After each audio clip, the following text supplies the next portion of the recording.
Good afternoon all of you. मैं माधुरी welcome करती हूँ आपका एमडी लो क्लासेस में।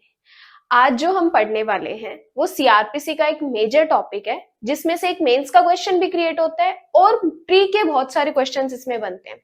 आज जो हम पढ़ने वाले हैं वो है चैप्टर 21 में समरी प्रोसीजर, संक्षिप्त विचारण। अब देखो, अपनों ने सेशन ट्रायल पहले पढ़ रखी है, वारंट ट्रायल पहले पढ़ रखी है, अब हम पढ़ रहे हैं summary trial. Summary trial most important है क्योंकि इसमें प्री के बहुत सारे क्वेश्चंस बनते हैं। ये समरी ट्रायल सेक्शन 260 से लेके 265, ओनली इतने ही सेक्शन अपनों को समरी ट्रायल में पढ़ने होते हैं, 260 से लेके 265। सबसे पहला सेक्शन है हमारा सेक्शन 260। देखो 260 में हमें बताता है कि संक्षिप्त विचारण करने की शक्ति। अब देखो, आपको मैं ये बताऊंगी कि संक्षिप्त विचारण करने की शक्ति है किसके पास, कौन कौन से सेक्शंस में संक्षिप्त विचारण हो सकता है, कितने ऑफेंसेस की पनिशमेंट अगर इतनी है तो समरी प्रोसीजर होगा। ये सारी चीजें अपने यहाँ पर क्लियर करें। सबसे पहले सेक्शन 260 हमें बोलता है संक्षिप्त विचारण करने की शक्ति किसके पास है। तो आप याद रखोगे कि संक्षिप्त विचारण कौन करेगा। सबसे पहले सीजेएम कर सकता है, चीफ जुडिशियल मजिस्ट्रेट या मुख्य न्यायिक मजिस्ट्रेट कर सकता है। सेकंड एमएम, शॉर्ट में इसको एमएम बोलते हैं लेकिन कंप्लीट नेम इसका है मेट्रोपॉलिटन मजिस्ट्रेट या महानगर मजिस्ट्रेट। थर्ड है इंपॉर्टेंट चीज, फर्स्ट क्लास जुडिशियल मजिस्ट्रेट, प्रथम वर्ग न्यायिक मजिस्ट्रेट। अब सीजीएम और एमएम ये तो डायरेक्ट समरी ट्रायल कर सकते हैं, लेकिन जब फर्स्ट क्लास जुडिशियल मजिस्ट्रेट तभी summary procedure summary trial follow करेगा जब उसको हाई कोर्ट अपॉइंट करता है। याद रखना प्री का क्वेश्चन कि फर्स्ट क्लास जुडिशियल मजिस्ट्रेट तभी संक्षिप्त विचारण करेगा जब उसको हाई कोर्ट सशक्त करे, हाई कोर्ट ऑथराइज करे।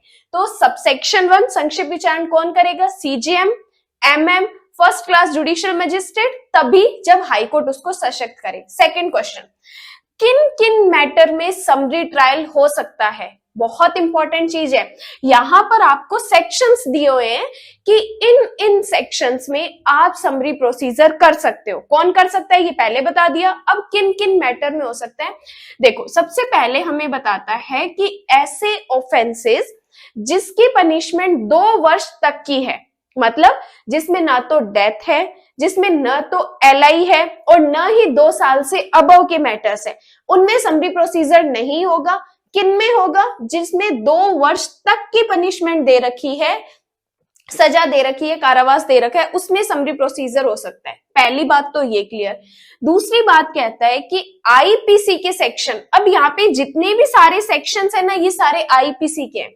आईपीसी का सेक्शन 379, 380, 381, 379 चोरी की पनिशमेंट, 380 घर में से चोरी, 381 लिपिक के द्वारा या सेवक के द्वारा चोरी की जाती है। अब देखो, यहां पर आपको ध्यान क्या रखना है, जब भी चोरी होती है तो चोरी कितनी अमाउंट तक, याद रखो अगर 2000 रुपए तक की वो चोरी है, वो प्रॉपर्टी 2000 रुपए तक की है, तब उसमें समरी प्रोसीजर होगा। अब ये जो 2000 रुपए ना, नेक्स्ट प्री का क्वेश्चन, ये जो 2000 रुपए है कौन से अमेंडमेंट से ऐड हुआ था, तो ये 2005 के अमेंडमेंट से ये प्रॉपर्टी 2000 रुपए तक की गई।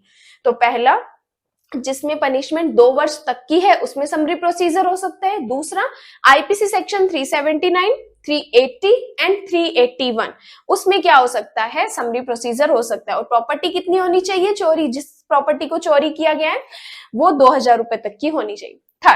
थर्ड हमें कहता है कि आईपीसी सेक्शन 411 कि चुराई हुई संपत्ति को अगर आप प्राप्त करते हो, अगर आप रखते हो, लेकिन वो प्रॉपर्टी होनी कितनी चाहिए, वो प्रॉपर्टी होनी चाहिए 2000 रुपए तक की, उसमें समरी प्रोसीजर होगा। 411 आपने संपत्ति चोरी की, उसको प्राप्त करते हो, उसको रखते हो और प्रॉपर्टी कितनी 2000 रुपए तक की।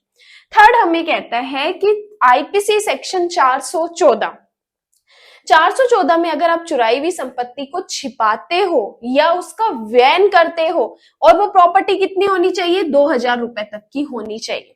ठीक है, तो उसमें क्या होगा, समरी प्रोसीजर होगा। पहला, 2 वर्ष तक की सजा दी गई है। दूसरा, आईपीसी सेक्शन 379, 380, 381 में, 411 में, 414 में, लेकिन प्रॉपर्टी कितनी होगी, 2,000 रुपए तक की होगी। अब ये प्रॉपर्टी 2,000 रुपए कौन से अमेंडमेंट से ऐड की गई? 2005 के अमेंडमेंट से ऐड की गई।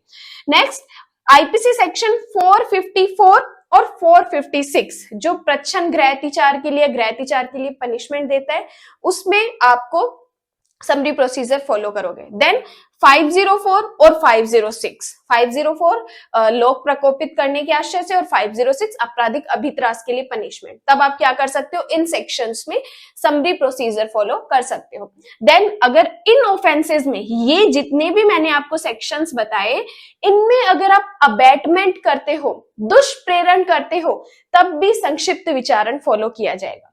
देन अगर ये जो ऑफेंसेस, जो सेक्शंस मैंने आपको बताए, इसमें अपराध करने का प्रयत्न करते हो, इन सेक्शंस में इन अपराध को करने का अगर आप अटेम्प्ट करते हो, तो भी संक्षिप्त विचारण फॉलो किया जाएगा। एंड लास्ट, पशु अत्याचार अधिनियम की धारा 20 में अगर परिवाद किया गया है, तो भी क्या किया जाएगा? संक्षिप्त विचारण फॉलो किया जाएगा। तो सेक्शन 260, संक्षिप्त विचारण करने की शक्ति किसके पास है? सीजेएम के पास, एमएम के पास और first class judicial magistrate. First class judicial magistrate तभी जब उसको हाईकोर्ट अपॉइंट करेगा, तब अगर इन सेक्शंस में ऑफेंस हुआ है तो संक्षिप्त विचारण फॉलो होगा। कौन कौन से सेक्शन जिसमें 2 साल तक की पनिशमेंट है? 379, 380, 381, 411, 414, 454, 456, 504, 506 या अबैटमेंट या अटेम्प्ट या पशु अत्याचार अधिनियम की धारा 20 में परिवाद किया है, तो इन सेक्शन में संक्षिप्त विचारण हो सकता है। देन सबसेक्शन 2, ये अभी इतना जो भी हमने पढ़ा, ये 260 का सबसेक्शन 1 था। 262 का सबसेक्शन 2 कहता है कि अगर मजिस्ट्रेट जब समरी ट्रायल संक्षिप्त विचारण कर रहा है, ठीक है, लेकिन मजिस्ट्रेट को लगता है कि संक्षिप्त विचारण करना अवांछनीय है, तो जिन जिन विटनेस की उसने पहले एग्जामिनेशन कर ली, परीक्षा कर ली, उनको फिर से बुला सकता है और उनकी फिर से एग्जामिनेशन कर सकता है। ये हमें कहता है सबसेक्शन 2। इसका की पॉइंट क्या है? साक्ष्यों को पुनः बुलाना। सबसेक्शन 2 साक्ष्यों को पुनः बुलाना। सबसेक्शन 1 में कौन करेगा और कौन कौन से ऑफेंसेस में होगा? सबसेक्शन 2 साक्ष्यों को पुनः बुलाना। ये है हमारा 260 सेक्शन। अब आते हैं हम सेक्शन 261। 261 हमें कहता है कि सेकंड क्लास जुडिशियल मजिस्ट्रेट, ये मैंने जो एससी लिख रखा है ना, इसको आप सेकंड क्लास जुडिशियल मजिस्ट्रेट, द्वितीय वर्ग न्यायिक मजिस्ट्रेट द्वारा संक्षिप्त विचारण। तो मैडम आपने तो सबसेक्शन 1 में ही बताया कि सीजेएम, एमएम और फर्स्ट क्लास मजिस्ट्रेट कर सकते हैं, तो क्या सेकंड क्लास जुडिशियल मजिस्ट्रेट भी समरी प्रोसीजर कर सकते हैं? यस, आपका आंसर होगा यस, कर सकते हैं। लेकिन कब करेंगे? देखो, सेकंड क्लास जुडिशियल मजिस्ट्रेट, द्वितीय वर्ग न्यायिक मजिस्ट्रेट भी संक्षिप्त विचारण कर सकता है, लेकिन करेगा कब? जब सेकंड क्लास जुडिशियल मजिस्ट्रेट को हाई कोर्ट ऑथराइज करेगा। जब हाई कोर्ट ऑथराइज करेगा तब वो करेगा संक्षिप्त विचारण। लेकिन किन मैटर्स में करेगा? जिन मैटर्स में पनिशमेंट 6 मंथ तक की है, जिन अपराधों की सजा 6 महीने तक की है, या जुर्माने सहित या जुर्माने रहित, या 6 महीने तक के अपराधों में अगर दुष्प्रेरण किया है या प्रयत्न किया है, उस कंडीशन में सेकंड क्लास जुडिशियल मजिस्ट्रेट, द्वितीय वर्ग न्यायिक मजिस्ट्रेट भी समरी प्रोसीजर फॉलो कर सकता है, संक्षिप्त विचारण फॉलो कर सकता है। ये याद रखना है, सेकंड क्लास जुडिशियल मजिस्ट्रेट भी कर सकता है जब हाई कोर्ट ऑथराइज करे। एंड कब कर सकता है? जिनकी पनिशमेंट 6 मंथ तक की है और उसमें अबैटमेंट या अटेम्प्ट भी है। ठीक है, नेक्स्ट सेक्शन 262। 262 हमें बताता है कि संक्षिप्त विचारण करने की प्रक्रिया क्या होगी। आप ये तो कह रहे हो कि संक्षिप्त विचारण होगा, लेकिन उस विचारण में आप प्रोसीजर कौन सा फॉलो करोगे? तो याद रखना है, संक्षिप्त विचारण में हमेशा समन ट्रायल फॉलो होगा।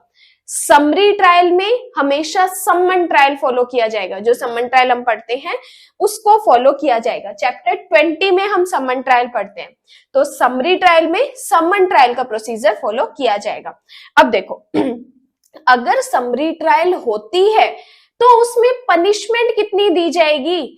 तो सेक्शन 262 का सबसेक्शन 2 बोलते हैं कि समरी ट्रायल में 3 मंथ तक की सजा दी जाएगी। अगर कोई मजिस्ट्रेट, चाहे वो सीजेएम है, चाहे एमएम है, चाहे फर्स्ट क्लास जुडिशियल मजिस्ट्रेट, चाहे सेकंड क्लास मजिस्ट्रेट, कर रहा है संक्षिप्त विचारण तो सजा कितनी दी जाएगी, 3 महीने तक की उसको सजा दी जाएगी। तो सेक्शन 260 संक्षिप्त विचारण करने की शक्ति, 261 सेकंड क्लास जुडिशियल मजिस्ट्रेट द्वारा संक्षिप्त विचारण, 262 संक्षिप्त विचारण करने की प्रक्रिया, कौन सी प्रक्रिया, सम्मन प्रक्रिया फॉलो करेंगे और कितने महीने तक की पनिशमेंट, 3 महीने तक की पनिशमेंट दी जाएगी।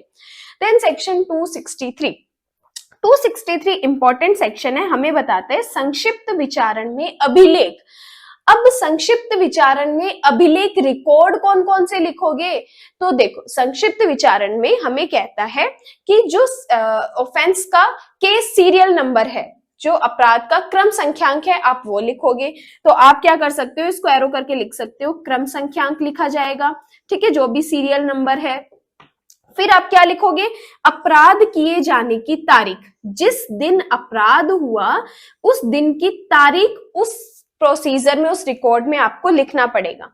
देन जो परिवाद किसने किया है उसका नाम लिखोगे, मतलब परिवाद जिसने किया है वो परिवादी होता है, तो परिवादी का नाम लिखा जाएगा, ठीक है। और परिवाद किस तारीख को किया गया, परिवाद किस तारीख को किया गया वो डेट आपको मेंशन करनी पड़ेगी। फिर एक्यूज्ड कौन है, किसके अगेंस्ट आप कह रहे हो कि इसने ये ऑफेंस किया है, वहां पर एक्यूज्ड का नाम भी लिखा जाएगा। एक्यूज्ड का जो भी एड्रेस है वो भी उसमें लिखना पड़ेगा, और एक्यूज्ड के कोई पेरेंट्स है, गार्जियंस है, उनके नाम भी आपको लिखने पड़ेंगे। देन और आपको लिखना पड़ेगा कि जो अपराध, मतलब कि जो अपराध साबित हो चुका है वो भी आपको लिखना पड़ेगा। देन आपको जो भी फाइनल ऑर्डर दिया गया है, दंडादेश दिया गया है, वो भी आपको लिखना पड़ेगा। एंड कार्यवाही समाप्त होने की तारीख, वो भी आपको लिखना पड़ेगा। तो संक्षिप्त विचारण में अभिलेख के अंदर ये सारी चीजें आपको लिखनी पड़ेगी।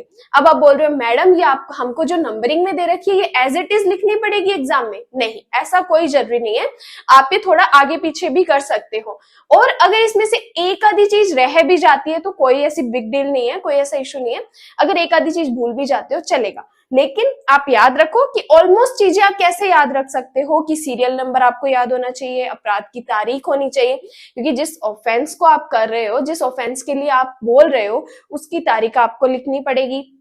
जो परिवाद किया गया है उसका लिखना पड़ेगा, जिसने परिवाद किया है, जो परिवादी है उसका नाम लिखना पड़ेगा, जिसके अगेंस्ट आप बोल रहे हो उस एक्यूज्ड का नाम, उस एक्यूज्ड का जो पता है, अगर पेरेंट्स है वो लिखना पड़ेगा, या जो अब समाप्त हो गई है तारीख वो लिखना पड़ेगा, जो जजमेंट दिया है, जो निष्कर्ष निकाला है, वो सारी चीजें आपको इसमें नोट डाउन करनी पड़ेगी।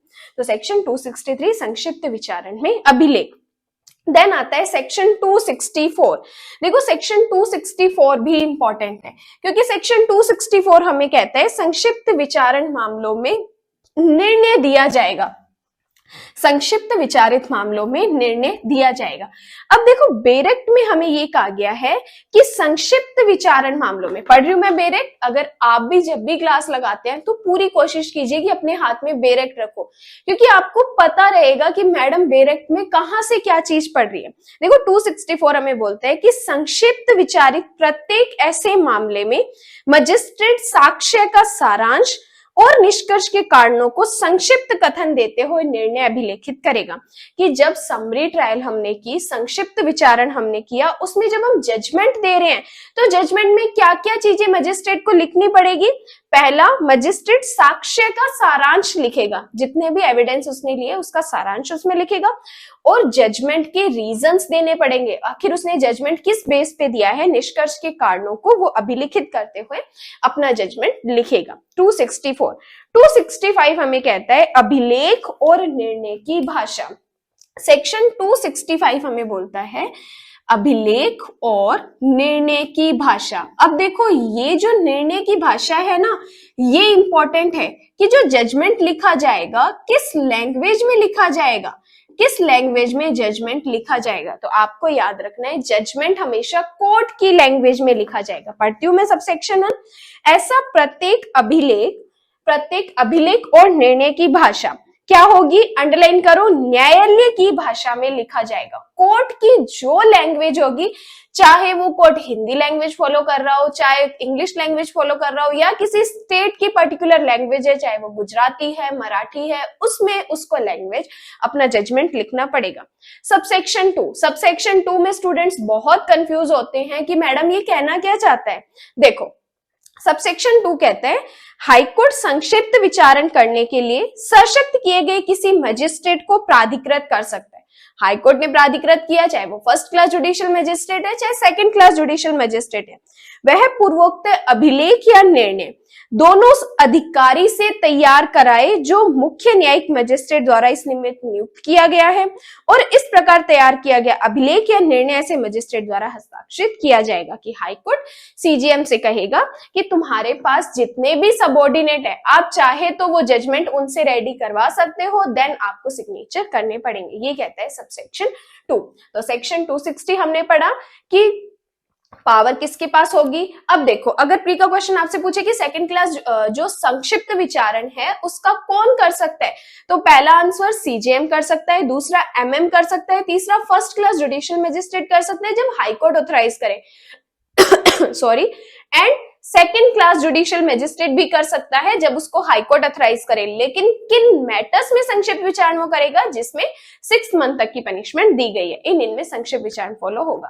तो सेक्शन 260 से 265 इतना ही। अगर मेंस के क्वेश्चन आता है तो पूरा आपको 260 से 265 आपको लिखना पड़ेगा, एंड जितने भी प्री के क्वेश्चन इसमें निकलते हैं वो मैंने आपको बताया। और जो 2000 रुपए की जो अमाउंट है, चुराई हुई संपत्ति 2000 रुपए तक की होनी चाहिए, ये 2005 के अमेंडमेंट से ऐड हुआ।